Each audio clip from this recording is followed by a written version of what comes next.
Fantastic. So ಇವಾಗ ಇನ್ನೊಂದು very important question ನಾನು ಕೇಳಲೇಬೇಕು. ಇವಾಗ ರೀಸೆಂಟಾಗಿ ಒಂದು ಚಿಕ್ಕ ಕಾಂಟ್ರವರ್ಸಿ ಆಯಿತು. ನೀನಾಸಂ ಸತೀಶ್ ಅವರು ಎಜುಕೇಶನ್ ಬೇಕು ಅಂದ್ರೆ ವಿದ್ಯೆ ಅಂದ್ರೆ ನನ್ನ ಹೆಸರೇನೆ ಅದು ಬೇಕು ಅಂತ ಹೇಳಿದ್ರು. ಸೊ ಇವಾಗ ಪ್ರಥಮ್ ಅವರೇ ನೀವ್ ಏನ್ ಹೇಳ್ತೀರಿ? ಇಂಪಾರ್ಟೆಂಟ್ ಅಲ್ವಾ? ವಿದ್ಯಾ ಒಂದ್ ನಿಮಿಷ, ಅವ್ರು ಹೇಳಿದ್ದು ಯಾವ ತರ ಗೊತ್ತಾ, ಸಿನಿಮಾ ನಾಲೆಡ್ಜ್ ಇಟ್ಕೊಂಡ್ಬನ್ನಿ, ಸಿನಿಮಾ ಜ್ಞಾನ ಅಂತ. ಆಕ್ಚುಲಿ ಸಿನಿಮಾ ಜ್ಞಾನ ಬೇಕ್ರಿ, ಆದ್ರೆ ಇದನ್ನ ಇವ್ರೇನ್ ಗೊತ್ತಾ, ಎಜುಕೇಟೆಡ್ಸ್ ಬನ್ನಿ ಅಂತ ಜನಕ್ಕೆ ಹಂಗೆ ಕನ್ವೆ ಆಯ್ತು. ನಾನೇ ಕಾಂಟ್ರವರ್ಸಿಸ್ ಫೇಸ್ ಮಾಡಿದ್ದೀನಲ್ರಿ, ನಾನು ಹೇಳಿದ್ದೆ ತಿರ್ಚಿರ್ತಾರೆ ಅಂದಾಗ ಅವ್ರದ್ದು ಹಂಗೆ ಆಯ್ತು. ಸಿನಿಮಾ ಜ್ಞಾನ ಬೇಕೇ ಬೇಕು. ಯಾಕೆಂದ್ರೆ 10 ರೂಪಾಯಿ ರಿಟರ್ನ್ ಆಗ್ತಾ ಇಲ್ಲ ಸಿನಿಮಾದಲ್ಲಿ, ಥಿಯೇಟರ್ ಜನ ಬರ್ತಾ ಇಲ್ಲ, ಮನುಷ್ಯ ಸತ್ತು ಹೋಗ್ತಾ ಇದ್ದಾನೆ, ಬದುಕು ಯಾರು ಅದೊಂದೇ ಅಲ್ಲ, ಎಷ್ಟು ಸಿನಿಮಾಗಳು ರಿಲೀಸ್ ಆಗುತ್ತೆ, ರಿಲೀಸ್ ಯಾವಾಗ ಆಯ್ತು, ಯಾವಾಗ ಹೋಗ್ತಾ ಇದೆ ಥಿಯೇಟರ್ ಇಂದ, ಅದ್ ಬಂದಿರೋದು ಗೊತ್ತಾಗಲ್ಲ, ಹೋಗ್ತಿರೋದು ಗೊತ್ತಾಗಲ್ಲ. ಅಷ್ಟೇ ಅಲ್ಲ, ಇನ್ನು ಸಿನಿಮಾ ಬಗ್ಗೆ ನಮ್ಗೂನುವೆ ತುಂಬಾ ಅಂದ್ರೆ ಒಂದು ನಾಲೆಡ್ಜ್ ಇರ್ಬೇಕಲ್ವಾ? ನಿಮ್ಗೆ ಮೊದಲೆಲ್ಲ ಆಯ್ತು, ಒಂದೇ ಸಿಂಪಲ್ ಈಗ ಫೇಸ್ಬುಕ್, ಟ್ವಿಟರ್, ಇನ್ಸ್ಟಾಗ್ರಾಮ್ ಎಲ್ಲ ಇದೆ ಅಲ್ವಾ, ಎಲ್ಲ ಸೋಷಿಯಲ್ ಮೀಡಿಯಾ ಸೈಟ್ಸ್. ಅವತ್ತೇನೂ ಇರಲ್ಲ. ಈಗ ಒಂದು 10-15-20 ವರ್ಷದಿಂದ ಎಲ್ಲ ಶುಕ್ರವಾರ ರಿಲೀಸ್ ಆಗುತ್ತೆ ಅಂತ ಉದಯವಾಣಿಲೋ ಅಥವಾ ಯಾವುದೋ ಪೇಪರ್లో ಒಂದು ಆ್ಯಡ್ ಬಂದ್ಬಿಡೋದು, ಇಲ್ಲ ಒಂದು ನ್ಯೂಸ್ ಸಣ್ಣ ಬಾಕ್ಸಲ್ಲಿ ಬರೋದು, ಇವತ್ತು ಯಾವ ಫಿಲ್ಮ್ ರಿಲೀಸ್ ಆಯ್ತೈತೆ ನೋಡ್ಕೊಂಡು ಶುಕ್ರವಾರ ಶೋಗೆ ಜನ ಹೋಗ್ತಿರು. ಆಗಂಗಿತ್ತು, ಏನೂ ಇಲ್ಲದೆ ಇದ್ರು ಕೂಡ ಹಂಗಿರ್ತಿತ್ತು. ಸೊ ಈಗ ನಿಮ್ಗೊಂದು ಎಕ್ಸಾಂಪಲ್ ಹೇಳ, 1998ನೇ ಇಸ್ವಿಲಿ ನಾನು ತುಂಬ ಚಿಕ್ಕ ಹುಡುಗ, ವಿಷ್ಣು ಸರ್ ಒಂದು ಕಾರ್ ತೊಗೊಂಡ್ರು, ಕೆಂಪು ಕಲರ್ ಕಾರು. ಆಗ ಯಾವ ಫೇಸ್ಬುಕ್ ಇಲ್ಲ, ಟ್ವಿಟರ್ ಇಲ್ಲ, ಇನ್ಸ್ಟಾಗ್ರಾಮ್ ಇಲ್ಲ, ಯೂಟ್ಯೂಬ್ ಅಂತೂ ಇಲ್ಲವೇ ಇಲ್ಲ. ಹೇಳ್ತೀನಿ ರೀ. ಫಸ್ಟು ಆಗ ತಗೊಂಡಾಗ ವಿಷ್ಣು ದಾದ ಹೊಸ ಕಾರ್ ತಗೊಂಡಿರುತ್ತೆ, ಕೆಂಪು ಕಲರ್ ಕಾರ್ ಅಂತ ತಗೊಂಡ್ರು. ಸೂರಪ್ಪ ಮುಗಿದಿತ್ತು ಬಹುಶಃ, ಇಫ್ ಐಮ್ ನಾಟ್ ರಾಂಗ್, ಇದು ನಡೀತಾ ಇತ್ತು, ಪ್ರೇಮೋತ್ಸವ ಆಗಿತ್ತು, ಸೂರಪ್ಪ ಆಗಿತ್ತು, ಯಾವ ಸಿನಿಮಾ ಜಮೀನ್ದಾರ್ ಇಲ್ಲ ರೀ, ಅದಕ್ಕೂ ಮುಂಚೆ ಯಜಮಾನ ಆಗಿತ್ತು. ಆ ಹಂತದಲ್ಲೇ ಆ ಟೈಮಲ್ಲಿ ವಿಷ್ಣು ದಾದ ಹೊಸ ಕಾರ್ ತಗೊಂಡ್ರಂತೆ ಕಂಡ್ರು ಅಂತ ಹಾಕಿದ್ರು. ಆಯ್ತಾ, ಕೇಳಿ ಹೇಳ್ತೀನಿ. ಆ ವಿಷಯ ಕೂಡ ನಮ್ಗೆ ಯಾವ ಸೋಷಿಯಲ್ ಮೀಡಿಯಾ ಇಲ್ಲದೆ ಇದ್ರು ಕೂಡ ನಮ್ಗಾಗ ನೆನಪಿಗೆ ಬಂತು. ಈಗ ನೀವೆಂಥ ಕಾರ್ ತೊಗೊಂಡು ಫಾರಿನಿಂದ ಕಾರ್ ತೊಗೊಂಬನ್ನಿ, ಒಂದು ನ್ಯೂಸು ಅದು ಹೋಗೋದ್ರೊಳಗೆ ಇನ್ನು 10 ನ್ಯೂಸ್ ಬಂದ್ಬಿಡುತ್ತೆ, ಜನ ಮರ್ತು ಬಿಡ್ತಾರೆ. ಯಾವುದು ಜನರು ಸ್ಮೃತಿ ಪಟ್ಟಣದಲ್ಲಿ ಉಳಿತಾ ಇಲ್ಲ. ಇಷ್ಟೆಲ್ಲ ಡಿಜಿಟಲ್ ನಾವು ಅಪ್ಡೇಟ್ ಆಗ್ತಾ ಇದೀವಿ ಅಷ್ಟೇ. ಈಗ ನಾವು ಓದ್ತಾ ಇಲ್ಲ, ನೋಡ್ತಾ ಇದ್ದೀವಿ.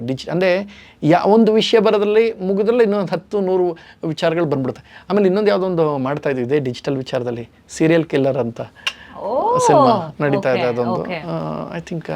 ಸೊ ಸ್ಮೃತಿ ಪಟಲದ ಬಗ್ಗೆ ಮಾತಾಡಿದಾರೆ. ಇವಾಗ ಪ್ರಥಮ್ ಅವ್ರ ಸ್ಮೃತಿ ಬಗ್ಗೆ ಮಾತಾಡ್ಬೇಕು ಅಂದ್ರೆ ನಾವು ಒಂದು ಇಡೀ ಮೊದಲು 2 ಶತಮಾನ ತಗೊಂಡ್ಬರ್ಬೇಕು ಅಂತ ಅನ್ಸುತ್ತೆ. ಯಾಕೆಂದ್ರೆ ಅವರ ಸ್ಮೃತಿ ಪಟಲದಲ್ಲಿ ಇಲ್ದಲೇ ಇರುವಂತಹ ವಿಚಾರನ ನಾವು ಹುಡುಕಿದ್ರು ಸಿಗಲ್ಲ. ಅದು ಯಾವ ಗೂಗಲ್, ಚಾಟ್ ಜಿಪಿಟಿ, ಜೆಮಿನಿ, ಯಾವ AI ಕೂಡ ಹೇಳಕ್ ಡ್ಯಾಮೇಜ್ ಮಾಡ್ತಾ ಇದ್ರಿ ನೀವು ತುಂಬಾ.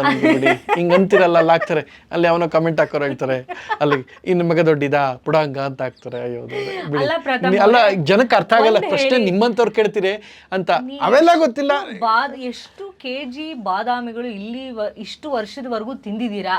ಅಥವಾ ನಿಮ್ಮ ಈ ನೆನಪಿನ ಶಕ್ತಿಗೆ ಯಾವ ಲೇಹ್ಯ, ಯಾವ ಎಣ್ಣೆ, ಯಾವ ಹಣ್ಣು, ಯಾವ ತರಕಾರಿ, ಯಾವ ಫುಡ್, ಏನು ಯಾವ ಪ್ರೋಟೀನ್, ಏನ್ ಕಾರಣ? ಕೇಳಿಸ್ಕೊಳ್ಳಿ, 2 ವಿಚಾರ ನಿಮ್ಗೆ.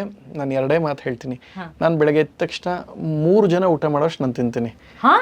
1-2-3 ತಟ್ಟೆ ಇಡ್ಲಿ, 1 ಇಲ್ಲ 2 ರೈಸ್ ಬಾತ್, ಅದ್ರ ಮೇಲೆ 1 ವಡೆ, 1 ಲೀಟ್ರ್ ಅಥವಾ ಅರ್ಧ ಲೀಟ್ರ್ ಮಜ್ಜಿಗೆ, ಇಲ್ಲ ನಿಂಬೆಹಣ್ಣು, ಇಲ್ಲ ಕಬ್ಬಿನ ಹಾಲು ಕುಡಿದು ಮಲ್ಬಿಡ್ತೀನಿ.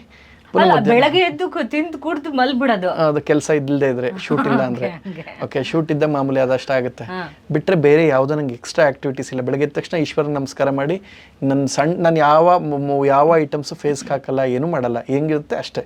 ಇದ್ದಿದ್ದು ಬಿಟ್ಟು ಯಾವುದಕ್ಕೂ ನಾನು ಎಕ್ಸ್ಟ್ರಾ ಅಡಿಕ್ಷನ್ ಅಂತಿಲ್ಲ ನನಗೆ. ಸೊ ಆಯ್ತಾ, ಇದಿಷ್ಟು. ನಿಮ್ಗೊಂದು ಸಣ್ಣ ಎಕ್ಸಾಂಪಲ್ ಹೇಳ್ತೀನಿ ಕೇಳಿ. ನೆನ್ನೆ ಹಿರಿಯ ನಟ ಬಿರಾದರ್ ಹುಟ್ಟುಹಬ್ಬ. ಪ್ರತಿ ವರ್ಷ ಎಷ್ಟೋ ಜನಕ್ಕೆ ಈ ಜನ್ರೇಷನ್ ಅವ್ರಿಗೆ ಗೊತ್ತೇ ಇಲ್ಲ. ಒಂದು ಶಾಕಿಂಗ್ ಹೇಳ್ತೀನಿ, ಪ್ರತಿ ವರ್ಷ ಅವ್ರು ಹುಟ್ಟುಹಬ್ಬ ನಮ್ಮ ಸೆಟ್ಟಲ್ಲಿ ಸೆಲೆಬ್ರೇಟ್ ಮಾಡ್ತಾ ಇದ್ವಿ. ಪ್ರತಿ ವರ್ಷ ಅವ್ರ ಮನೆಗೆ ಹೋಗಿ ಕೇಕ್ ಕಟ್ ಮಾಡಿ ಅವ್ರೊಂದು ಮಾತು ಹೇಳಿದ್ರು, ಪ್ರಥಮ್ ಅವರೇ ನನಗೀಗ 68, 67, 68, 69, 71 ತನಕನೂ ಮಾಡಿದೆ ನಾನು 5 ವರ್ಷನೂ. ಈ ವರ್ಷ ಅವ್ರು ಇರಲ್ಲ, ನಾಳೆ ಮಾಡ್ತಾ ಇದ್ದೀವಿ ಸೆಟ್ಟಲ್ಲಿ. ಸೊ ಅವ್ರು ಒಂದೇ ಮಾತು ಹೇಳಿದ್ರು, ಇದುವರೆಗೂ ನಾನು ಬೇರೆಯವ್ರಿಗೆ ಹುಟ್ಟುಹಬ್ಬಕ್ಕೆ ಶುಭಾಶಯ ಹೇಳಿದೆ, ನನಗೆ ಇದುವರೆಗೆ ಯಾರೂ ಮಾಡಿಲ್ಲ, ಫಸ್ಟ್ ಟೈಮ್ ಆ ಮೆಮೊರೀಸ್ ನನಗೆ ಕೊಟ್ಟಿದ್ದಕ್ಕೆ ಧನ್ಯವಾದ ಅಂತ ಹೇಳಿದ್ರು. ಏನಾಗುತ್ತೆ, ನನ್ನ ಕಡೆಯಿಂದ ನನ್ನ ಹತ್ರ ಇಂಥ ಒಳ್ಳೆ ವಿಚಾರಗಳು ಇದೆ. ನನಗೆ ಯಾರಿಗೆ ಯಾಕೆಂದರೆ ಅಮಿತಾಬ್ ಬಚ್ಚನ್ ಅವರು ಮತ್ತು ಇವರು ಒಂದು ರೇಸಲ್ಲಿತ್ತು, ಒಂದು ಅವಾರ್ಡ್ ಫಂಕ್ಷನ್, ಇಂಟರ್ನ್ಯಾಷನಲ್ ಅವಾರ್ಡ್ ಪಡ್ಕೊಂಡಂಥ ನಟ ಬಿರಾದರ್ ಅವರು. ರೇಸಲ್ಲಿದ್ದಾಗ ಅಮಿತಾಬ್ ಬಚ್ಚನ್ ಖುದ್ದು ಯಾರು ಇವರು ಅಂತ ನಂಬರ್ ತೊಗೊಂಡು ಬಿರಾದರ್ಗೆ ವಾಪಸ್ ಅಮಿತಾಬ್ ಬಚ್ಚನ್ ಫೋನ್ ಮಾಡಿ ಶುಭ ಹಾರೈಸಿದ್ರು. ಅದು ಬಿರಾದರ್ ಸರ್ ಕೆಪ. ಇದು ಈ ಜನ್ರೇಷನ್ ಅವ್ರಿಗೆ ಗೊತ್ತಿಲ್ಲ. ನಿಮ್ಗಿದೆ ಈ ಜನ್ರೇಷನ್ಲಿ ಯಾವ ರೀಲ್ ವೈರಲ್ ಆಯಿತು ಅಂತ ಕೇಳಿ ಗೊತ್ತಿರುತ್ತೆ. ನಾನು ನಿಮ್ಮ ನೆನಪಿನ ಶಕ್ತಿ ಬಗ್ಗೆ, ಸೊ ನೀವು ಏನ್ ಯೋಚನೆ ಮಾಡ್ತೀರಾ ಇಷ್ಟೊಂದು ನೆನ್ಪಿಟ್ಕೊಳಕ್ಕೆ? ಅಕಸ್ಮಾತ್ ಪ್ರಥಮ್ ಅವರೇ ತಪ್ಪು ತಿಳ್ಕೊಬೇಡಿ, ನಾ ಹಿಂಗೆ ಕೇಳ್ತಾ ಇದ್ದೀನಿ ಅಂತ. ಫ್ಯೂಚರಲ್ಲಿ ಏನಾದ್ರು ನಿಮಗೆ ಅಲ್ಝೈಮರ್ಸ್ ಆಗ್ಬಿಟ್ರೆ, ಡಿಮೆನ್ಷಿಯಾ ಆಗ್ಬಿಟ್ರೆ, ಅಥವಾ ನಿಮ್ಮ ಸ್ಮೃತಿ ಪಟಲ ಖಾಲಿ ಆಗ್ಬಿಟ್ರೆ ಏನೂ ಆಗಲ್ಲ. ಚಾನ್ಸೇ ಇಲ್ಲ. ಕಾನ್ಫಿಡೆನ್ಸ್ ನೋಡ್ರಿ ಅವ್ರದ್ದು. 93 ವರ್ಷ ಇರ್ತೀನಿ ನಾನು, ನಂಗೆ ಏನೂ ಆಗಲ್ಲ. ನೀವೇ ಡಿಸೈಡ್ ಮಾಡ್ಕೊಂಡ್ಬಿಟ್ಟಿದ್ದೀರಾ? ನಿಮಗೆ ಗೊತ್ತಾದ? ಗೊತ್ತು, ನಾನು 93 ವರ್ಷ. ಅಲ್ಲ, ಸುನಾಮಿ ಬರಲಿ, ಪ್ರಳಯ ಆಗಲಿ, ಕರೋನಾ 9th ವೇವ್ ಬಂದ್ರೆ ನಂಗೆ ಏನಾಗಲ್ಲ. ಸೆಕೆಂಡ್ ವೇವ್ ನೋಡಿದಿರಲ್ಲ, 9th ವೇವ್ ಬಂದ್ರೆ ನಂಗೆ ಏನಾಗಲ್ಲ. ಅಲ್ಲ, 9th ಆಗಲ್ಲ ಅನ್ನೋ 10th ಹಂಗಾಯ್ತು. 9 ದಾಟ್ತವ್ನು 10th ಕಷ್ಟನಾ? ಸೊ ಏನೂ ಆಗಲ್ಲ. ಹಂಗೆ ಅದನ್ನೆಲ್ಲ ದಾಟ್ಕೊಂಡ್ಬಂದಿರ್ತೀನಿ, ನಮ್ಗೇನೂ ಆಗಲ್ಲ. ಆ್ಯಂಡ್ ನೋಡಿ, ಈಗೇನು ಗೊತ್ತಾ, ಈಗ ಯಾಕೆ ಇವೆಲ್ಲ ಇಂಟ್ರೆಸ್ಟಿಂಗ್ ವಿಚಾರ ನೀವು ಹೇಳಿದ್ರಲ್ಲ, ಅದೇ ವಿಚಾರಕ್ಕೆ ಬರ್ತಾ ಇದ್ದೀನಿ. ನಿಮಗೆ ನೆಮ್ಮದಿ, ಮನಸ್ಸಿಗೆ ನೆಮ್ಮದಿ, ಮೈಂಡ್ಗೆ ಕೊಡಬೇಕಾದ ಸ್ಟ್ರೆಸ್ ಕೊಡದೆ ನೆಮ್ಮದಿಯಾಗಿ ಮೈಂಡನ್ನು ಬಿಟ್ಬಿಟ್ರೆ ಡೆಫಿನೆಟ್ಲಿ ಒಳ್ಳೆ ವಿಚಾರಗಳೆಲ್ಲ ನಿಮ್ಮಲ್ಲಿ ಉಳ್ಕೊಳ್ಳುತ್ತೆ. ನಿಮ್ಮ ಸುತ್ತ ಪಾಸಿಟಿವ್ ಅಟ್ಮಾಸ್ಫಿಯರ್ ಇರುತ್ತೆ. ಮೊನ್ನೆ ಒಂದು ರೀಸೆಂಟ್ ಇದೇ ಘಟನೆಗೆ ಹೇಳ್ತೀನಿ. ನಿಮಗೆ ಟೆನ್ನಿಸ್ ಕೃಷ್ಣ ಗೊತ್ತಿರಬೇಕು, ಹಾಸ್ಯ ನಟ. ಖಂಡಿತ ಗೊತ್ತು. 90s ದಶಕದ ಸೂಪರ್ ಸ್ಟಾರ್ ಅವರು, ಕಾಮಿಡಿಯನ್. ಯಾಕೆ ಅಂದರೆ ಅಣ್ಣವರು ಸಿನಿಮಾ ಆ್ಯಕ್ಟ್ ಮಾಡ್ಬೇಕಾರೆ ಅಣ್ಣವ್ರು ನರಸಿಂಹರಾಜ್ಗೆ ಪ್ರೊಡಕ್ಷನ್ಗೆ ಯಾರು ಬಂದು ಕತೆ ಹೇಳಕ್ಕೆ ಏನು ಬಂದರೆ, ರೀ ನಾನು ಡೇಟ್ ಕೊಡ್ತೀನಿ ಫಸ್ಟು, ನರಸಿಂಹರಾಜು ಅವ್ರು ಸಿಗ್ತಾರ ಸಾರ್ನ ಕೇಳಿ ಬನ್ನಿ. ನರಸಿಂಹರಾಜು ಅಣ್ಣವ್ರಿಗಿಂತ ದೊಡ್ಡವರು ಏಜಲ್ಲಿ, ಅವ್ರು ಸಿಗ್ತಾರ ಕೇಳಿ, ನಾನು ಸಿಕ್ಬಿಡ್ತೀನಿ ಅವ್ರು ಸಿಗ್ತಾರೆ. ಇದು ಅಣ್ಣವ್ರು ದೊಡ್ಡತನ. ಈ ಜನ್ರೇಷನ್ ಯಾರು ಹಂಗೆ ಹೇಳ್ತೀವ ನಾವು? ನಂದು ಬೇಕಾ, ಓಕೆ ಒಂದು 6 ತಿಂಗಳು ಕಾಯಿ, ಹಂಗೆ ಈ ಧೋರಣೆಲಿ ನಾವಿದ್ವಿ. ಆಯಿತಾ? 90s tennis Krishna sir is the busiest actor. ದಿನಕ್ಕೆ 2-3 ಶೆಡ್ಯೂಲ್ ಕೆಲಸ ಮಾಡ್ತಿರು. ಅರ್ಥ ಆಯ್ತಾ? ಈ ಟೆನ್ನಿಸ್ ಕೃಷ್ಣ ಸರ್ ರೀಸೆಂಟಾಗಿ ನಂಗೆ ಒಂದು ಕಾರ್ಯಕ್ರಮ ಕರೆದ್ರು, ಒಂದು ಈವೆಂಟ್ಗೆ. ನಾನು ಓಕೆ ಲಾಸ್ಟ್ ಈವೆಂಟಿಗೂ ಬಂದಿದ್ದೀನಿ, ಈ ಸಲಕ್ಕೂ ಕಮರ್ಷಿಯಲಿ ಹಿಂಗಿದೆ ಸರ್ ಅಂದಾಗ, ನನ್ನ ಬದಲು ಅಟ್ಲೀಸ್ಟ್ ಹಿರಿಯ ನಟರಾದ ಟೆನ್ನಿಸ್ ಸರ್ನ ಕರ್ರಿ, ಡೆಫಿನೆಟ್ಲಿ ಅವರು ನನ್ನ ಸಿನಿಮಾ ಮಾಡ್ತಾ ಇದ್ದಾರೆ, ಒಂದು ಫಾಲೋ ಅಪ್ ಮಾಡಿ ಅಂತ ಹೇಳಿದೆ. ಖುದ್ದು ಟೆನ್ನಿಸ್ ಸರ್ಗೆ ನಾನು ಫೋನ್ ಮಾಡಿದೆ, ಸರ್ ನನಗೋಸ್ಕರ ಈ ಕಾರ್ಯಕ್ರಮಕ್ಕೆ ಹೋಗಿ ಬನ್ನಿ, ಒಂದು ಒಳ್ಳೆ ಕಾರ್ಯಕ್ರಮ ಆಗುತ್ತೆ, ಅರ್ಥಪೂರ್ಣವಾದ ಕಾರ್ಯಕ್ರಮ. ಸೊ ಕಾರ್ಯಕ್ರಮ ಆಯಿತು. ಆ ಕೃತಜ್ಞತೆ ಅನ್ನೋದು ಅವ್ರ ಕಣ್ಣಲ್ಲಿ. ನನ್ನ ಕೈ ನಡೀತಾ ಇದ್ದಾಗ ನಾನೇನು ಮಾಡಬೇಕು ಅದು ಮಾಡಿದೆ. ಮೊನ್ನೆ ರಾಜ್ಕುಮಾರ್ ಅವಾರ್ಡ್ಸ್ ಅಂತ ಆಯಿತು. ಅಲ್ಲಿ ಆ ಜನ್ರೇಷನ್ ಅಣ್ಣವರ ಹೆಸರಲ್ಲಿ ಕೊಡ್ತಾರೆ ಅವಾರ್ಡ್ಸ್. ಡಾಕ್ಟರ್ ರಾಜ್ಕುಮಾರ್ ಸ್ಮರಣಾರ್ಥ ಪ್ರಶಸ್ತಿ ಅಂತ ಮೊನ್ನೆ ಏಪ್ರಿಲ್ 24 ಆಗಿದ್ದ ಕಾರ್ಯಕ್ರಮ ಮೊನ್ನೆ ಆಯಿತು. ಸೊ ಯಾರಿಗೆ ಕೊಡ್ತಾ ಇದ್ದೀರಾ? ಎಲ್ಲ ಹೊಸ ಜನ್ರೇಷನ್ ಇಲ್ಲ, ಅಣ್ಣವ್ರ ಜೊತೆ ಕೆಲಸ ಮಾಡಿದ ಹುಡುಕಿ ಕರೆದು ಗುರುತಿಸಿ ಗೌರವಿಸುವಂಥ ಪ್ರಯತ್ನ ಮಾಡಿ. ಸೊ ನಾನು ಹಠ ಮಾಡಿ ಹೊನ್ನೊಳ್ಳಿ ಸರ್ ಕೃಷ್ಣ ಸರ್ ಆಗಬೇಕು. ಸೊ ಅವರೆಲ್ಲ ಏನಾದ್ರು 500 ಸಿನಿಮಾಗೆ ಅಪ್ಪು ಸರ್ ಹಿಂಗೆ ಆ್ಯಕ್ಟ್ ಮಾಡಬೇಕು ಅಂತ ಭಕ್ತ ಪ್ರಾರದಲ್ಲಿ ಕತ್ತಿಗೆ ಹಾವು ಸುತ್ಕೊಳ್ಳೋ ಸೀನಿದಲ್ಲಿ, ಆಯ್ತಾ? ಸೊ ಅದು ನಾನು ಮಾಡಲ್ಲ ಅಂತ ಕೂತಿರೆ ಹೊನ್ನೊಳ್ಳಿ ಕೃಷ್ಣ ಸುತ್ಕೊಂಡು ತೋರಿಸಿ ಅದನ್ನ ಮಾಡ್ತಿದ್ರು. ಸೊ ಇವೆಲ್ಲ ಅಂದರೆ ಅವ್ರು ಕರೆದು ಅಣ್ಣವ್ರ ಜೊತೆಗಿದ್ದಂಥವ್ರು. ಟೆನ್ನಿಸ್ ಕೃಷ್ಣ ಜೀವನ ಚೈತ್ರಲ್ಲೇ ಟ್ವಿಸ್ಟ್ ಕೊಟ್ಟು ಇಂಥವ್ರು ಕರೆದು ಮಾಡಿ ಅಂದೆ. ಸೊ ಕಾರ್ಯಕ್ರಮ ಚೆನ್ನಾಗಾಯ್ತು. ನಾನು ನನ್ನ ಕೈಲಿ ಏನು ನಡೀತಾ ಇದೆಯೋ ಆ ಕಾಂಟ್ರಿಬ್ಯೂಷನ್ ನಾನು ತೆರೆ ಮರೆಯಲ್ಲಿ ಇಂಡಸ್ಟ್ರಿ ಕೊಟ್ಕೊಂಡು ಬರ್ತಾನೆ ಇದ್ದೀನಿ. ಸಮಾಧಾನ ಇದೆ ಅಲ್ವಾ ನನಗೆ? ಸೊ ಇವಾಗ ಒಬ್ಬ ಕನ್ನಡ ಆಕ್ಟರ್ನ ಯಾರನ್ನಾದ್ರೂ ಅಥವಾ ಒಬ್ಬ ಆಕ್ಟರ್ನ ರೋಸ್ಟ್ ಮಾಡ್ಬೇಕು ಅಂದ್ರೆ ಮಾಡ್ತೀರಾ ಪ್ರಥಮ ಅವರೇ? ರೋಸ್ಟ್ ಯಾವ ಥರ ಅಂದ್ರೆ ಅವರನ್ನ ಸಿಕ್ಕಾಪಟ್ಟೆ ರೇಗಿಸೋದು, ಕಾಲೆಳಿಯೋದು ಮಾಡೋದು, ಅಂದರೆ ಈಗ ಫೋನಲ್ಲ ಅಥವಾ ಹೇಗೆ? ಹೆಂಗಾದ್ರೂ ಆಯ್ತು. ಅಲ್ಲ, ಈಗ ಏನಾಗುತ್ತೆ, ಬೇಡ ಬೇಡ ಬೇಡ, ಏನಾಗುತ್ತೆ ಗೊತ್ತಾ, ಅದು ಈ ಜನ್ರೇಷನ್ ಹೇಗಾಗಿದೆ ಗೊತ್ತಾ, ಖಂಡಿತ ರೋಸ್ಟ್ ಅದು ಫನ್ನಿ ಆ್ಯಂಗಲ್ ಅಂತ ನಿಮಗೂ ಗೊತ್ತು. ಇದಕ್ಕೊಂದು ಕಾಮಿಡಿ ಹೇಳ, ನೀವು ತಡ್ಕೊಳ್ತೀರಾ ಅಂದರೆ ಹೇಳ್ತೀನಿ, ತಗೊಳ್ತೀರಾ ಅಂದರೆ ಸಾಯಿ ಕುಮಾರ್ ಆ್ಯಂಡ್ ಕುರಿ ಪ್ರತಾಪ್ ಒಂದು ಕಾಮಿಡಿ ಹೇಳ್ತೀನಿ. ಇದಾದ್ಮೇಲೆ ರೋಸ್ಟ್ ಮಾಡ್ಬೇಕಾದ್ರೆ ಸಾಯಿ ಕುಮಾರ್ ಕುರಿ ಪ್ರತಾಪ್ ಮಾತಾಡ್ಸಲ್ಲ, ಗೊತ್ತಾ ನಿಮ್ಗಿದು? ಈ ಕಾಮಿಡಿ ಕೇಳಿದ್ರೆ ಬಿದ್ದು ಬಿದ್ದು ನಗ್ತೀರಾ. ಕಾಮಿಡಿ ಆಕ್ಚುಲಿ ಇದು. ಇದು ಕುರಿ ಮಾಡಕ್ ಹೋಗಿ ಇಲ್ಲ ಕೇಳಿ, ನಟ ಭಯಂಕರ ನಡೀತಾ ಇತ್ತು ಶೂಟು. ಕುರಿ ಪ್ರತಾಪ್ ಅಂದ್ರೆ ರೋಸ್ಟ್ ನಾನು ಮಾಡ್ತೀನಿ, ತಗೊಳೋದ್ರು ಹೆಂಗಿರುತ್ತೆ ಅನ್ನೋದನ್ನ ನಿಮ್ಗೆ ಹೇಳ್ತೀನಿ ಕೇಳಿ. ಇಲ್ಲಿ ನಟ ಭಯಂಕರ ನನ್ನ ಡೈರೆಕ್ಟ್ರು. ಸೊ ಅದನ್ನು ಕುರಿ ಪ್ರತಾಪ್ ಫೋನ್ ಮಾಡಿ, ಗುರುಗಳೇ ನಾಳಿದ್ದು ಮಾಮೂಲಿ ಶೂಟು ಗೊತ್ತಲ್ಲ, ಬೇರೆ ಎಲ್ಲದೇನು ನಡೀತೆ, ನಾಳಿದ್ದು ಸಾಯಿ ಕುಮಾರ್ ಇರ್ತಾರೆ ಇನ್ನು 3 ಡೇಸು. ಸಾಯಿ ಕುಮಾರ್ದು ನಿಮ್ಮದು ಕಾಂಬಿನೇಷನ್ ಐತೆ ಗೊತ್ತಲ್ಲ, ಒಂದು ಚೂರು ವೇಸ್ಟ್ ಆದರೆ 1 ಡೇ ಎಕ್ಸ್ಟೆಂಡ್ ಆದ್ರು ನಮ್ಮ ಬಜೆಟ್ ಜಾಸ್ತಿ ಆಗುತ್ತೆ. ತಲೆ ಕೆಡ್ಸ್ಕೊಬಿಡಿ, ಬರ್ತೀನಿ ಪ್ರಥಮ ಅವ್ರು ಆರಾಮಾಗಿರಿ. ಆಯಿತು. ಪುನಃ ಸಂಜೆ 9 ಗಂಟೆ ಮತ್ತೆ ಫೋನು, ಪ್ರಥಮ ಅವರೇ ಇದು ಸಾಯಿ ಕುಮಾರು ಕನ್ಫರ್ಮು, ನಾಳೆ ಬೆಳಗ್ಗೆ 7:45 8 ಗಂಟೆಗೆ ಹೋಟೆಲ್ ಇರ್ತಾರೆ ರೆಡಿಯಾಗಿ, 9:15 ಸೆಟ್ಟಲ್ಲಿ ಇರ್ತಾರೆ, ಮಿಸ್ ಮಾಡೋಂಗಿಲ್ಲ ಅಣ್ಣ ದಯವಿಟ್ಟು. ಹೌದಾ, ಓಕೆ, ಏನಿಲ್ಲ, ಓಕೆ ಓಕೆ ಓಕೆ. ಪುನಃ 5 ನಿಮಿಷ ಮತ್ತೆ ಫೋನ್ ಮಾಡಿದ್ರು. ಅಲ್ಲ, ಈ ರವಿಶಂಕರ್ ಮಾಡಿದ್ರೆ ಹೆಂಗೆ? ಯಾವ ರವಿಶಂಕರ್? ಸಾಯಿ ಕುಮಾರ್ ಅವ್ರು ನಂಗೆ ಒಳ್ಳೆ ಕ್ಲೋಸ್ ಅವರು, ಬೇಕಾದ್ರೆ ಅವ್ರಿಗೆ ಹೇಳ್ತೀನಿ. ಅಣ್ಣ ಇಲ್ಲ ಅಣ್ಣ, ಸಾಯಿ ಕುಮಾರ್ ಅವರೇ ಮಾಡ್ತಾರೆ, ದುಡ್ಡು ಆಲ್ರೆಡಿ ಕೊಟ್ಟಾಗಿದೆ, ಪೇಮೆಂಟ್ ಆಗಿದೆ. ಯಾಕಣ್ಣ?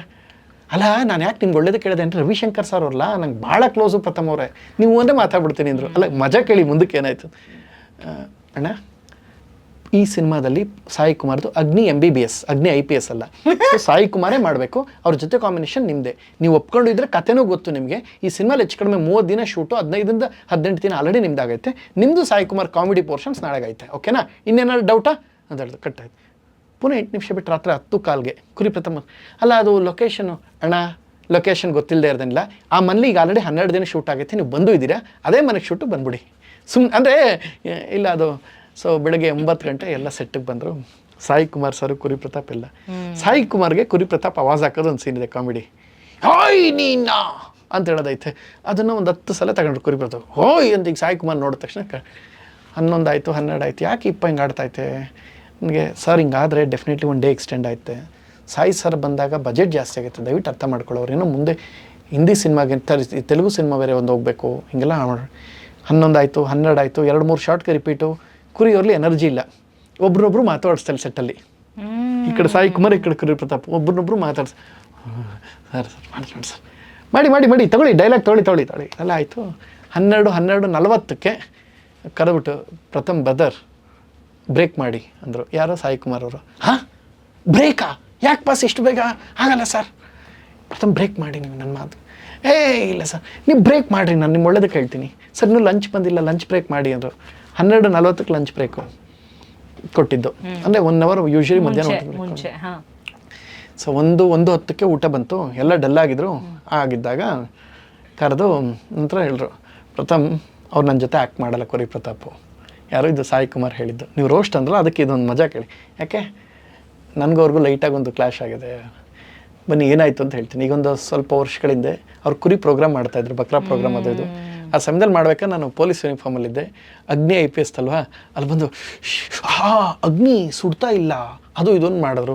ನೀ ಅಗ್ನಿನ ಸುಡೋ ಅದು ಇದೆಲ್ಲ ಸೇಮ್ ಆ ಸಿನಿಮಾ ಡೈಲಾಗ್ ಹೆಂಗಿತ್ತು, ಹಿಂಗೆ ಕಂಡು ಬಿಟ್ಬಿಟ್ಟು ಹೇಳು ಅಗ್ನಿ ಹಂಗೆ ಹಿಂಗೆ ಅಂತೆಲ್ಲ ಮಾಡಿದ್ರು. ನಾನು ಯಾವುದೋ ಸೀನ್ ಟೆನ್ಷನ್ಲಿದ್ದೆ, ಬೇರೆ ಯಾವುದೋ ಅವ್ರ 1 ಸಲ ನೋಡಿದೆ, 2 ಸಲ ನೋಡಿದೆ, 3-4 ಸಲ ಕುರಿ ಮಾಡೋಕ್ಕೆ ತುಂಬ ಟ್ರೈ ಮಾಡಿದ್ರು. ನನಗೆ ಹೊಡೆಯೋಕ್ಕೆ ಹೊರಟೋಗ್ಬಿಟ್ಟಿದೆ ನಾನು.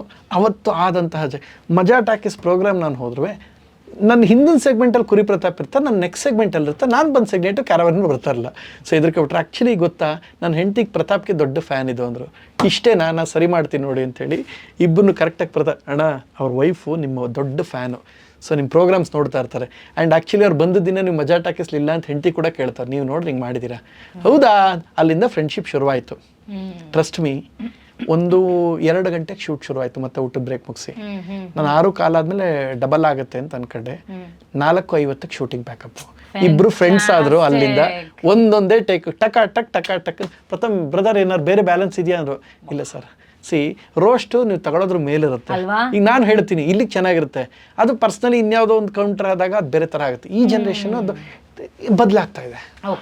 ಇವಾಗ ಕಣ್ಮುಚ್ಕೊಂಡು ಫೋನ್ ತಗೊಂಡು ಪ್ರಥಮ್ ಅವರು ಒಬ್ಬ ಕನ್ನಡ ಫಿಲ್ಮ್ ಇಂಡಸ್ಟ್ರಿಯ ಆಕ್ಟರ್ಗೂ ಅಥವಾ ಯಾರಿಗಾರು ಫೋನ್ ಮಾಡೋದು, ಅವರು ನೀವು ಫೋನ್ ಮಾಡಿದ ತಕ್ಷಣ ಎತ್ಕೋತಾರೆ ಅಂತ ನಿಸ್ಸಂದೇಹವಾಗಿ ಯಾರ ಹೆಸರು ತಗೋ? ಎಲ್ಲರೂ ಇದ್ದಾರೆ, ನನ್ಗೆ ಎಲ್ಲರ ಜೊತೆ ಸ್ನೇಹ ಇದೆ. ಹೌದಾ? ಎಲ್ಲರ ಜೊತೆ ನನ್ಗೆ ಯಾರು ಇಂಡಸ್ಟ್ರಿ ಯಾರು ಇಲ್ಲ, ಎಲ್ಲರೂ ನನ್ನ ಫ್ರೆಂಡ್ಸೇ.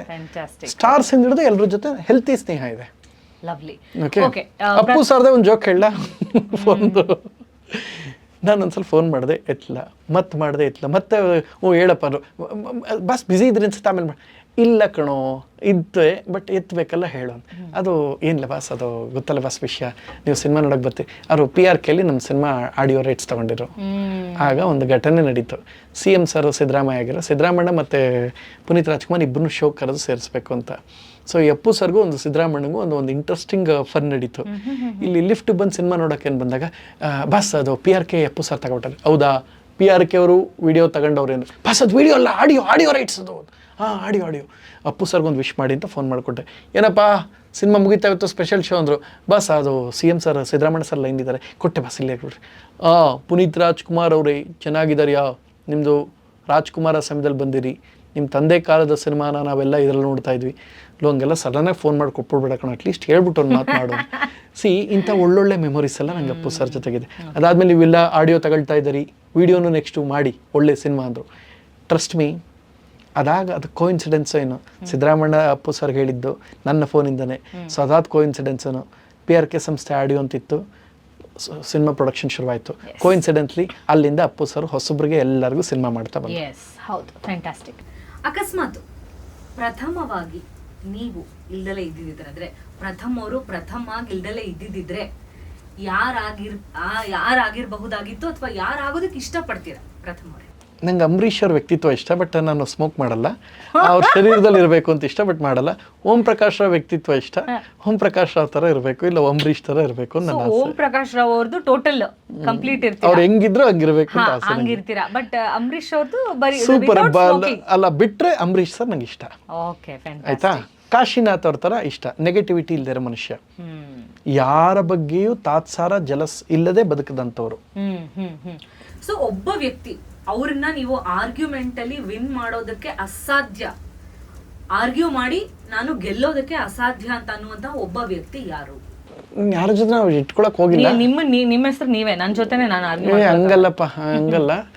ಯಾರು ಈಗ ಸಿನಿಮಾದವರ? ಓಕೆ, ಇಲ್ಲ, ನಾನೆಲ್ಲ ಕನ್ವಿನ್ಸ್ ಮಾಡಿ, ನಾನು ಏನು ಗೊತ್ತಾ, ನನ್ನ ಬಗ್ಗೆ ಒಂದು ಇದಿದೆ, ಟಾಕ್ ಇದೆ.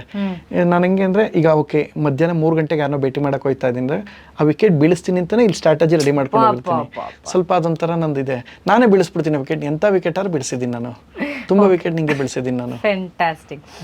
ಓಕೆ, ನಿಮ್ಮಲ್ಲೇ ಇರುವಂತಹ ಒಂದು ಅಭ್ಯಾಸ. ಓಕೆ, ಅದಕ್ಕೊಂದು ಬೆಸ್ಟ್ ಎಕ್ಸಾಂಪಲ್ ಇಲ್ಲ, ಶಿವಣ್ಣವ್ರದ್ದು ಅಶ್ವಿನಿ ಮೇಡಮ್ದು ಇಲ್ಲ, ಸಖತ್ತು ಮಜಾ ಇತ್ತು. ಈಗ ಮದುವೆಗೆ ಇನ್ವಿಟೇಷನ್ ಕೊಟ್ಟು ಕರಿಬೇಕಾಯ್ತು. ಐ ಥಿಂಕ್ ಪ್ರಥಮ್ ಬರ್ತೀನಮ್ಮ, ಇದೊಂದು ಸಲ ಬ್ಯುಸಿ ಅಮ್ಮ ಅಂತ ಹೇಳ್ಬಿಡ್ತಾ ಇದ್ರು. ಇದು ಹೇಳ್ತಾರೆ ಏನು ಗೊತ್ತು, ನಾನು ಏನು ಮಾಡಿದೆ ಗೊತ್ತಾ, ಹೋಗ್ಬಿಟ್ಟ ತಕ್ಷಣ ಬಸ್ ಇದು ಮದುವೆ ಇನ್ವಿಟೇಷನ್, ಬಸ್ ಏನಿಲ್ಲ, ನಾನು ಸಿನಿಮಾ ಟ್ರೈಲರ್ ಲಾಂಚ್ ಕರಿತೀನಿ. ಹಾಂ, ನೆಕ್ಸ್ಟ್ ಟೈಮ್ ಬರ್ತೀನಮ್ಮ, ಗ್ಯಾರಂಟಿಮ್ಮ ಅಂತ ಹೇಳ್ತೀರಾ. ಈಗ ಟ್ರೈಲರ್ ಲಾಂಚ್ ಕರಿತೀನಿ, ಪೋಸ್ಟರ್ ಲಾಂಚ್ ಕರಿತೀನಿ, ಅಥವಾ ಸಿನಿಮಾ ಸ್ಪೆಷಲ್ ಶೋಗೆ ಹಾಂ ಬರ್ತೀನಮ್ಮ ನೆಕ್ಸ್ಟ್ ಟೈಮ್ ಅಂತ ಹೇಳ್ತೀರಾ. ಈಗ ಮದುವೆ ಕರಿತೀನಿ, ಪ್ರಥಮ್ ನೆಕ್ಸ್ಟ್ ಟೈಮ್ ಬರ್ತೀನಮ್ಮ ಅಂತ ಹೇಳ್ಬಿಡಿ, ನಾನು ಕರೆಯೋದೇ ನಿಲ್ಲಿಸ್ಬಿಡ್ತೀನಿ ಹಿಂದೆ. ಹಂಗೆ ನೆಕ್ಸ್ಟ್ ಟೈಮ್ ಮದುವೆ ಮಾಡ್ಕೊಳಕ್ಕಾಯ್ತಾ ಬಸ್? ಇಲ್ಲ ತಾನೆ, ನೀವು ಬರಲೇಬೇಕು, ಬನ್ನಿ ಹಿಂದೆ. ವಿನಯ್ ರಾಜ್ಕುಮಾರ್, ಅಶ್ವಿನಿ ಮೇಡಮ್ ಬಂದರು.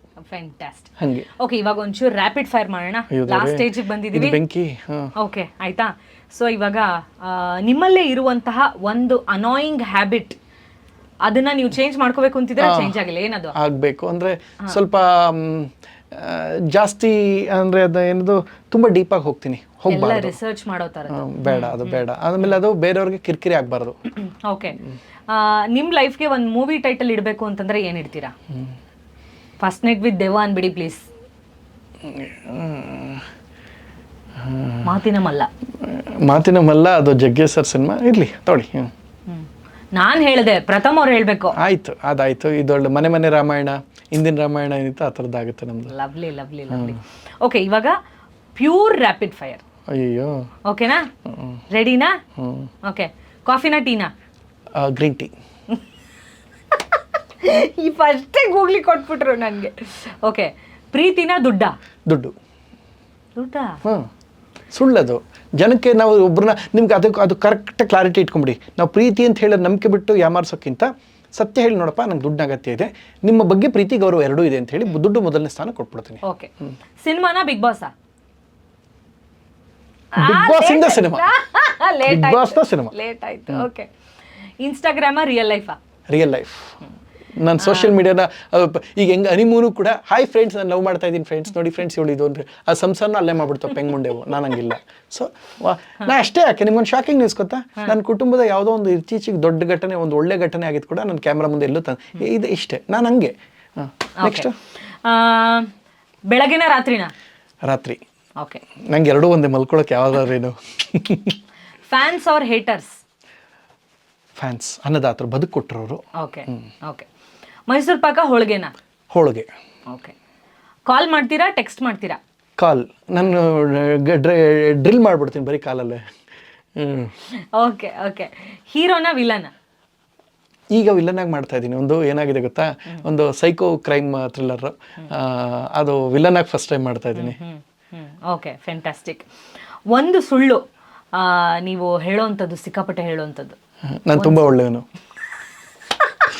ಅದನ್ನ ಹೇಳ್ತೀವಲ್ಲ ಜನ ಅದೇನು ಗೊತ್ತಾ, ಹಂಗೆ ಹೇಳೋದೇ ಆ್ಯಕ್ಚುಲಿ ತಪ್ಪು. ನಮ್ಮ ಹಣೆ ಬರ ಅನುಸಾರ ಇರ್ತದೆ. ಬಟ್ ನಾವು ಜನಕ್ಕೆ ಹಂಗೆ ಹೇಳ್ತಾ, ಈಗ ನೋಡಿ ಈಗ ಹೆಂಗೆ ಇರುತ್ತೆ ಗೊತ್ತಾ, ಎಲ್ಲವೂ ತೋರ್ಪಡಿಕೆಯಿಂದ ಆಗಿದೆ. ನಾವು ಒಂದು ದೇವಸ್ಥಾನಕ್ಕೆ ಹೋಗ್ಬೇಕು, ಒಂದು 100 ಜನ ಕರ್ಕೊಂಡು ಅಲ್ಲಿ ಬಂದು ಕೂಗೋಂಥದ್ದು, ಸೋಷಿಯಲ್ ಮೀಡಿಯಾದವ್ರು ಕರ್ಕೊಂಡು ಕಮೆಂಟ್ಸ್ ಹಾಕ್ಸೋದು, ಇದೆಲ್ಲ ಈ ಕಾಲಘಟ್ಟಕ್ಕೆ ಬಂದ್ಬಿಡಿದ್ವಿ. ಇದೆಲ್ಲ ತೋರ್ಪಡಿಕೆ ಯುಗ. ಇಲ್ಲಿ ಒಳ್ಳೆಯವನು, ಪ್ರಪಂಚದಲ್ಲಿ ಒಳ್ಳೆಯವನು ಕೆಟ್ಟವನು ಇರಲ್ಲ ವಿದ್ಯಾವ್ರೆ. ಕಡಿಮೆ ಕಳ್ಳ, ಸಿಕ್ಕಾಕೊಂಡವನೇ ಪೆಂಗ್ ನನ್ ಮಗ, ಸಿಕ್ಕಾಕೊಳ್ಳೋದಿದ್ದ ಡೌನ್ ನನ್ ಮಗ, ಸಿಕ್ಕಾಕೊಂಡವನು ಪೆಂಗ್ ನನ್ ಮಗ. ಯಾರು ಸಿಕ್ಕಾಕೊಂಡ್ಬಿಡ್ತಾರಲ್ಲ, ಇಂಥ ಕೆಲಸ ಮಾಡಿದಾನೆ ಅವನು ಅಂದ್ರೆ ಅದಕ್ಕಿಂತ 10ರಷ್ಟು ವರ್ಷ ಕೆಲಸ ನಾವು ಮಾಡಿರ್ತೀವಿ. ಜನಕ್ಕೆ ನಾವು ಯಾಮಾರಿಸ್ತಾ ಇರ್ತೀವಿ, ಜನಕ್ಕೆ ಗೊತ್ತಾಗ್ತಾ ಇಲ್ಲ, ನಮ್ಮನ್ನು ನಂಬ್ತಾರೆ. ಫಸ್ಟ್ ಆಫ್ ಆಲ್ ಏನು ಗೊತ್ತಾ, ಕಲಾವಿದನು ನಾನು ಯಾವಾಗಲೂ ಬೈದೆ. ನನಗೆ ಮೊನ್ನೆ ರೀಸೆಂಟಾಗ ಪ್ರಥಮ್ ಬಾಸ್ ಅಂದ, ತಲೆ ಮೇಲೆ ಹಿಂಗೆ ಕೊಟ್ಟೆ. ಯಾಕೆ ಅಂತ, ಪ್ರಥಮ್ನ ಬಾಸ್ ಮಾಡಬೇಡಪ್ಪ, ಪ್ರಥಮ್ ಸಾಮಾನ್ಯ.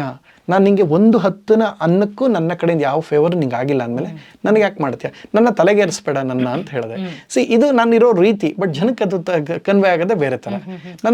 ಓಕೆ, ರ್ಯಾಪಿಡ್ ಫೈರು ತುಂಬಾ ಜಾಸ್ತಿ ಉದ್ದುದಾಗೋಗ್ಬಿಡ್ತು. ಇನ್ನೊಂದು ಸ್ವಲ್ಪ ಚಿಕ್ಕ ರ್ಯಾಪಿಡ್ ಫೈರ್. ಓಕೆ, ಶಿವಣ್ಣನ ಸುದೀಪ? ಶಿವಣ್ಣ. ಓಕೆ, ಅಪ್ಪು ಸರ ಶಿವಣ್ಣನ? ರಾಘವೇಂದ್ರ ರಾಜ್ಕುಮಾರ್ ಸರ್. ನನಗೆ ಡೇಟ್ ಕೊಟ್ಟಿರೋದು ರಾಘಣ್ಣ. ಕೊಡ್ಸಿ ಈಗ ಶಿವಣ್ಣನ ಕೈಲಿ ಡೇಟ್ ಕೊಡಿಸಿ, ಶಿವಣ್ಣ ಸರ್ಗೆ ನಾನು ಕೇಳ್ತೀನಿ, ಈಗ ಕೊಡಿಸಿ, ನೀವು ಕೊಡಿಸಿ ಈಗ. ಆಯಿತು, ನಾನು ನಾಳೆ ಬೆಳಗ್ಗೆ ಹೇಳ್ತೀನಿ ಶಿವಣ್ಣನ, ನಮ್ಮ ರಾಘಣ್ಣ. ಓಕೆ ಸರಿ.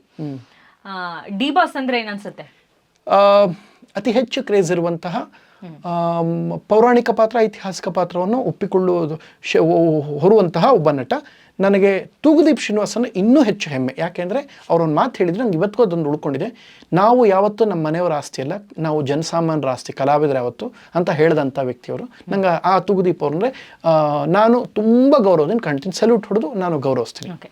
ರಮ್ಯಾನ ರಕ್ಷಿತಾನ ಹೆಂಗೆ ಹೇಳೋದು ಇದು, ಹೆಂಗೆ ಹೇಳೋದು, ಆ್ಯಕ್ಚುಲಿ ಇಬ್ಬರೂ ಒಂದು ಮಟ್ಟಕ್ಕೆ. ರಮ್ಯಾ ನಮ್ಗೆ ಸಪೋರ್ಟು ಮಾಡಿದ್ದಾರೆ, ರಕ್ಷಿತ್ ಅವ್ರ ಜೊತೆ ಶೋ ಕೂಡ ಮಾಡಿದ್ವಿ, ಒಂದು ಒಳ್ಳೆ ಸ್ನೇಹ ಇದೆ.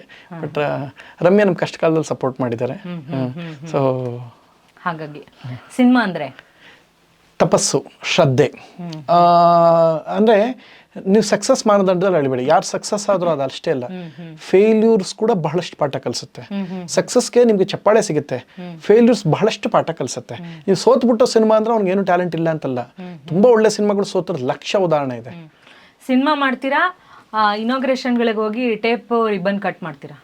ಸಿನಿಮಾನೇ ಮೊದಲ ಆಯ್ಕೆ. ಸಿನಿಮಾ ಇಲ್ಲದೆ ಏನೂ ಇಲ್ಲ. ನಾನು ಸಿನಿಮಾ ನೋಡೋದು ಫಸ್ಟು, ಆಮೇಲೆ ವೀಕ್ಷಕ, ಮೊದಲು ವೀಕ್ಷಕ, ಪ್ರೇಕ್ಷಕ, ಆಮೇಲೆ ಸಿನಿಮಾ. ಡೈರೆಕ್ಟ್ರಾ ಹೀರೋನಾ? ಎರಡೂ ಅಲ್ಲ, ಪ್ರೇಕ್ಷಕ, ಕಲಿ ಕಲಿ ಕಲಿ ಇನ್ನೂ ಸಿನಿಮಾ ಕಲಿತಾ ಇರೋನು. ಸೊ ಒಂಥರ ಆಕ್ಟರ್, ಒಂದು ರೀತಿ ಕಲಿತಾ ಇರೋನು. ಸ್ಟೂಡೆಂಟ್ ಫಾರ್ ಲೈಫ್ ತರ. Student for cinema. For cinema. Okay. Radio ಅಂದರೆ ನಿಜವಾಗ್ಲೂ ಜನಸಾಮಾನ್ಯರ ಹೃದಯಕ್ಕೆ ಹತ್ತಿರವಾಗಿದ್ದು. ಈ ಡಿಜಿಟಲ್ ಯುಗ ಎಲ್ಲ ಬರೋಕ್ಕೂ ಮುಂಚೆ ಪ್ರತಿದಿನ ಬೆಳಗ್ಗೆ ಹೊತ್ತಾಗಲಿ ಸಂಜೆ ಹೊತ್ತಾಗಲಿ ರೇಡಿಯೋ ಸಾಂಗ್ಸ್ ಕೇಳ್ಕೊಂಡು ನಾವು ಬೆಳೆದವರು. ನಮಗೆ ರೇಡಿಯೋ ಬಗ್ಗೆ ಬಹಳ ವಿಶೇಷವಾದ ಅಕ್ಕರೆ ಇದೆ. ಯಾಕೆಂದರೆ ಒಂದು ಧ್ವನಿ, ಈಗೇನು ಗೊತ್ತಾ ನಿಮಗೆ, ಒಂದು ಧ್ವನಿ ಕೇಳ್ತಾ ಒಬ್ಬ ವ್ಯಕ್ತಿನ ಹಿಂಗೆ ಇಮ್ಯಾಜಿನ್ ಮಾಡ್ಕೊಳ್ತಾ ಅವನ್ನ ಗೌರವಿಸೋದು, ಪ್ರೀತಿಸೋದು, ನಮ್ಗೊಂದು ಶೋ ಇದನ್ನು ಮಾಡ್ಕೊಂಬಂದಿದ್ದು ರೇಡಿಯೋ. ಇದು ಜನಕ್ಕೆ, ಆ ಕಾಲದ ಜನಕ್ಕೆ ಗೊತ್ತು ರೇಡಿಯೋದವ್ರ ಜೊತೆಗೆ ಇದ್ದ ಒಂದು ಭಾವನೆ. ಸಂಜೆ ಇಂಥ ಕಾರ್ಯಕ್ರಮದಲ್ಲಿ ಇದು ಬರ್ತಾ ಇತ್ತು. ಬಟ್ ಈಗಿನವ್ರಿಗೆ ಅದಿಲ್ಲ. ಈಗಿನವ್ರು ಹೆಂಗೇನೆ ಡಿಜಿಟಲ್ ರೀಲ್ಸ್, ಹಾಯ್ ಫ್ರೆಂಡ್ಸ್, ನಾನು ರೀಲ್ಸ್ ನೋಡ್ಕೊಂಡಿದ್ದೀನಿ ಫ್ರೆಂಡ್ಸ್, ಚೆನ್ನಾಗಿದ್ದೀರಾ ಫ್ರೆಂಡ್ಸ್, ನಾನು 50 ಸಾವಿರ ತಗೊಂಡೋಗಿದೆ ಫ್ರೆಂಡ್ಸ್, ಶಾಪಿಂಗ್ ಮಾಡೋಕ್ಕೋಗಿದೆ, ನಾನು ಶಾಪಿಂಗ್ ಹೆಂಗಾಗಿದೆ ಗೊತ್ತಾ, ಒಂದು ಶಾರ್ಟ್ ನಾನು 50 ಸಾವಿರ ಸಾಕಾಗಲೇ ಇಲ್ಲ ಫ್ರೆಂಡ್ಸ್ ಅಂದರೆ ಇದನ್ನು ನೋಡ್ತಾ ಕೂತ್ಕೋತೀವಿ. ಈ ಜನ್ರೇಷನ್ಗೆ ರೇಡಿಯೋ ಬಗ್ಗೆ ಕನಿಷ್ಠ ಜ್ಞಾನನೂ ಇಲ್ಲ. ಅಂದರೆ ಆಗ ಒಂದು ವಿಚಾರ ಹೇಳ್ತಾರೆ ರೇಡಿಯೋದಲ್ಲಿ ಏನೋ ಬರುತ್ತೆ ಅಂದರೆ ಅದು ಸತ್ಯ. ಒಂದು ನ್ಯೂಸ್ ಓದೋದನ್ನು ಎಸ್, ಅದನ್ನು ಅಷ್ಟು ಆಕಾಶವಾಣಿ ಅಂದರೆ ಅಷ್ಟು ಹತ್ರಕ್ಕೆ ಇರೋದು ಅದು. ಫ್ಯಾಂಟಾಸ್ಟಿಕ್. ಸೊ ಇವಾಗ ಕಡೆಯದಾಗಿ ಪ್ರಥಮ್ ಅವರೇ, ನಮ್ಮ ಎಲ್ಲ ಲಿಸ್ನರ್ಸ್ಗೆ, ನಮ್ಮ ಎಲ್ಲ ವ್ಯೂವರ್ಸ್ಗೆ, ಸೂಪರ್ ಹಿಟ್ಸ್ 93.5 ರೆಡ್ FM ಕೇಳ್ತಾ ಇರುವಂತಹ ಎಲ್ರಿಗೂ ಸಿಂಪಲ್ ಆಗಿ ಒಂದು 4 ಪದದಲ್ಲಿ, ಒಂದು ಸೆಂಟೆನ್ಸಲ್ಲಿ ಒಂದು ಮೆಸೇಜ್ ಅಂದರೆ ಏನು ಹೇಳ್ತೀರಾ? Message, okay,